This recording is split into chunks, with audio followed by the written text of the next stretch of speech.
कौन था वो जिसने सबसे पहले ललकारा स्वराज मेरा जन्मसिद्ध अधिकार है?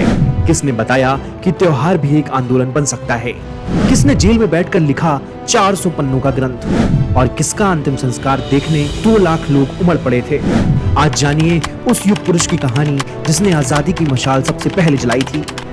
लोकमान्य बाल गंगाधर तिलक, जिन्होंने अंग्रेजों के खिलाफ भारत की स्वतंत्रता की मशाल जलाई, जिनका नारा स्वराज मेरा जन्मसिद्ध अधिकार है और मैं इसे लेकर रहूंगा देश की क्रांति की चेतना बन गया। 1856 में महाराष्ट्र के रत्नागिरी जिले में जन्मे बाल गंगाधर तिलक बचपन से ही असाधारण प्रतिभा के धनी थे। मात्र 2 साल में 3 कक्षाएं पार की, शिक्षा की गहराई से जुड़े, गणित पढ़ाया, फर्ग्यूसन कॉलेज की स्थापना की और डेक्कन एजुकेशन सोसाइटी के जरिए राष्ट्र निर्माण में शिक्षा का योगदान बढ़ाया। लेकिन ये सिर्फ शुरुआत थी। वर्ष 1881 में उन्होंने केसरी और मराठा जैसे अखबार शुरू किए।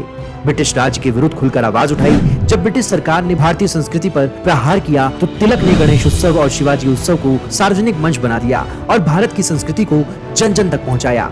वर्ष 1905 में बंग भंग के बाद उन्होंने स्वदेशी आंदोलन शुरू किया। उन्होंने स्वदेशी वास्तु प्रचारणी सभा और स्वदेशी सहकारी दुकानों के जरिए आर्थिक आत्मनिर्भरता का बीज बोया। भारतीय जनता का जागरूक होना अंग्रेजों का सबसे बड़ा डर था और तिलक ने यही कर दिखाया। वर्ष 1907 में गरम दल का नेतृत्व करते हुए वो कांग्रेस के नरम पंथियों से अलग हुए। उनके साथ लाल बाल पाल की तिकड़ी बनी, जिसने ब्रिटिश साम्राज्य की नींव हिला दी। इसकी सक्रियता के चलते तिलक को 6 साल की सजा हुई और मांडली जेल में रहते हुए उन्होंने गीता रहस्य जैसा महान ग्रंथ लिखा। वर्ष 1916 में लखनऊ समझौते से उन्होंने हिंदू मुस्लिम एकता की नींव रखी और उसी वर्ष उन्होंने होम रूल लीग की शुरुआत की, जिससे उन्होंने भारत में स्वशासन की मांग को राष्ट्रीय आंदोलन का आधार बनाया।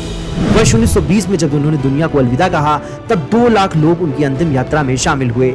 उनका जीवन आज भी याद दिलाता है कि सच्चा राष्ट्रभक्त वो होता है जो कलम से, वाणी से और कर्म से मातृभूमि की सेवा करे।